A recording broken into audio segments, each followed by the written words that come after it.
Hello friends, તમે પણ ગમે ત્યારે ડીપનેક બ્લાઉઝ બનાવો છો તો તમને પણ પ્રોબ્લેમ આવે છે. ઘણી વખત એવું થતું હશે કે કોઈ પણ બ્લાઉઝ બનાવો છો તો કોઈ પણ કસ્ટમરના છે જેને એક કસ્ટમરને પરફેક્ટ બેસી જાય છે તો એક કસ્ટમરને એક સાઈડથી શોલ્ડર ઉતરી જાય છે.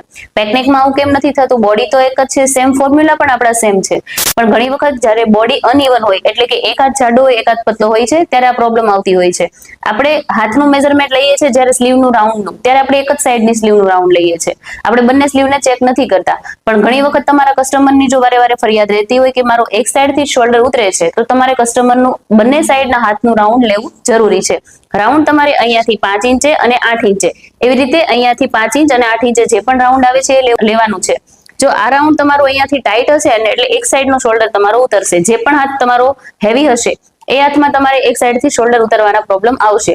તો તમે પણ આજથી ચેક કરવાનું ચાલુ કરી દો, જેથી તમને પણ તમારા પ્રોબ્લેમ્સ જે છે એનું ધીરે ધીરે સોલ્યુશન મળતું રહે. જો તમને આ વિડીયો ઇન્ફોર્મેટિવ લાગ્યો હોય તો લોકો સુધી શેર કરો, જેથી એ લોકોને પણ હેલ્પ મળે.